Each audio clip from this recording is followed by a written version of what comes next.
দর্শক চলে এসেছেন আপনারা।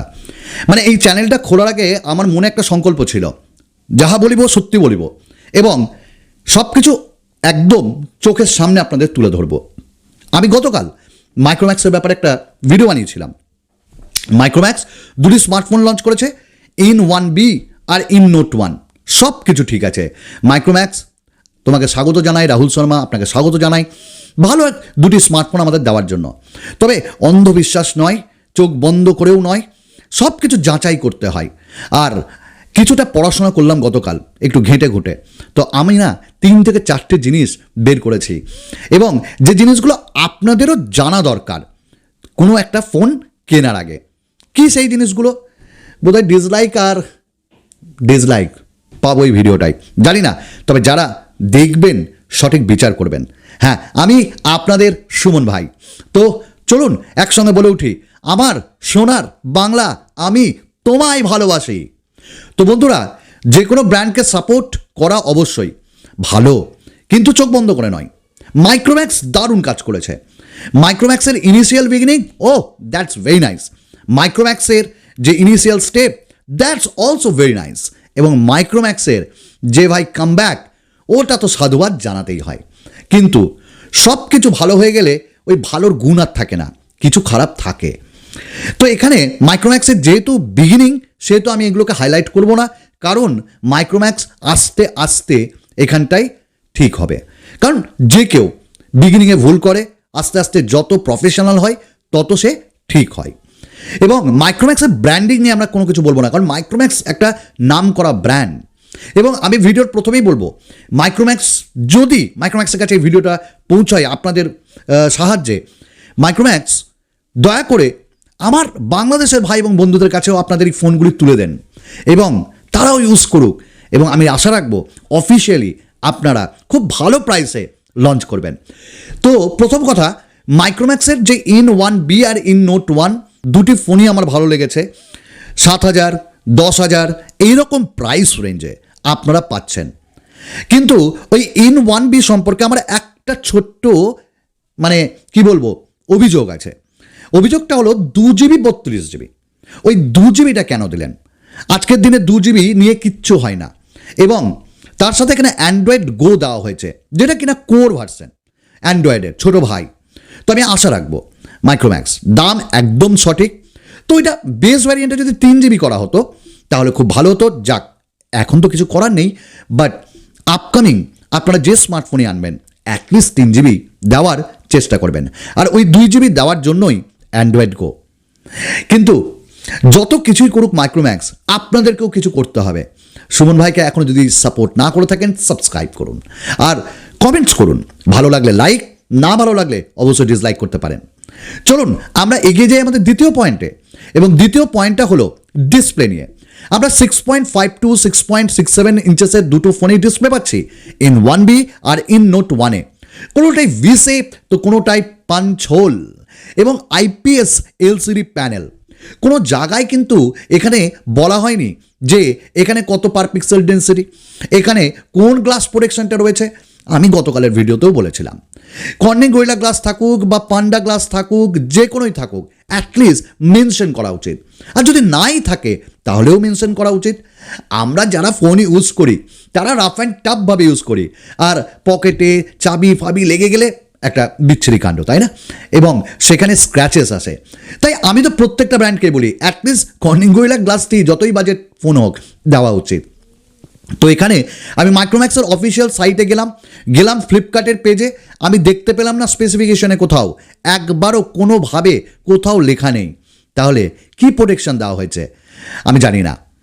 আমরা প্রত্যেকে made in India, made for India, made by India, আমরা এই কথাগুলো বলে থাকি, মেক ইন ইন্ডিয়া।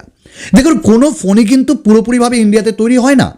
কারণ যদি ইন্ডিয়াতে সব তৈরি হতো, সব কম্পোনেন্টসই যদি আমরা পেতাম, ওই ফোনের দামটা কিন্তু অনেকটাই বেড়ে যেত। তাই আজ নন চাইনিজ ব্র্যান্ড স্যামসাংকে ধরুন বা নোকিয়াকে, এরাও কিন্তু চায়না থেকে ইম্পোর্ট করে কিছু কিছু কম্পোনেন্টস, মাথায় রাখতে হবে। তাই আমরা চেয়েছিলাম মাইক্রোম্যাক্সের কাছ থেকে একটা গ্লাস প্রোটেকশন। আশা রাখবো নেক্সট তারা যে স্মার্টফোন লঞ্চ করবে তাতে দিবে। তবে তেমন কিছু ব্যাপার না, কারণ ইনিশিয়াল স্টেজ, স্যালুট জানাই। আমাদের নেক্সট যে কথাটা সেটা হলো ক্যামেরা। আমরা মাইক্রোম্যাক্সের যে IN-1B তাতে 13 এবং 2 মেগাপিক্সেলের ক্যামেরা পেয়েছি, ভালো। এবং সামনে পেয়েছি আমরা একটা 8 মেগাপিক্সেলের ক্যামেরা। ক্ষতি কোথায়? যেখানে শাওমি এবং রিয়েলমি তারা 5 মেগাপিক্সেলের ক্যামেরা দিচ্ছে, আমরা এখানে 8 মেগাপিক্সেলের ক্যামেরা পাচ্ছি। জানি সেন্সর অতটা, আমি বলেছিলাম যে অতটা ম্যাটার করে না, বাট 8 মেগাপিক্সেল অ্যাটলিস্ট দিচ্ছে, তার কোয়ালিটি কেমন হবে ওটা তো আগে বিবেচ্য। আর আমরা এখানে যে মাইক্রোম্যাক্সের নোট 1 যেটার আনবক্সিং আমি করব, সেখানে পাচ্ছি 48 মেগাপিক্সেলের ক্যামেরা, 5 মেগাপিক্সেলের আল্ট্রা ওয়াইড। তো ওইখানে 5 মেগাপিক্সেলের আল্ট্রা ওয়াইডের জায়গায় যদি 8 মেগাপিক্সেলের আল্ট্রা ওয়াইড দেওয়া হতো, that will be far better, ভালো হতো। বাট ঠিক আছে, ইনিশিয়াল স্টেজ, কোনো ব্যাপার না। কিন্তু 48 মেগাপিক্সেলে আমরা কোন সেন্সর ব্যবহার করছি? স্যামসাংয়ের GM1 না GW1 না সনির কোনো সেন্সর আমরা কিন্তু একবারও দেখতে পেলাম না। না মাইক্রোম্যাক্সের কর্ণধার কো-ফাউন্ডার রাহুল শর্মা এই ব্যাপারে লঞ্চ ইভেন্টে কোনো কথা রাখলেন। এবং আমরা অফিসিয়াল সাইটে স্পেসিফিকেশনে আমরা দেখলাম ফ্লিপকার্টের পেজে কোন সেন্সর ইউজ করা হয়েছে জানি না, হয়তো হতে পারে আমার জ্ঞানের মধ্যে নেই, তবে আমি যতদূর দেখলাম না। তো এইখানটাই যদি ইউজই করা হয়ে থাকে অন্তত বলা উচিত ছিল মাইক্রোম্যাক্সের, বা এখানে লিস্টেড করা উচিত ছিল, কারণ আজকের জনতা সব বুঝে। আমরা নেক্সট যে পয়েন্টটা রাখবো সেটা হলো এর আফটার সেলস সার্ভিস।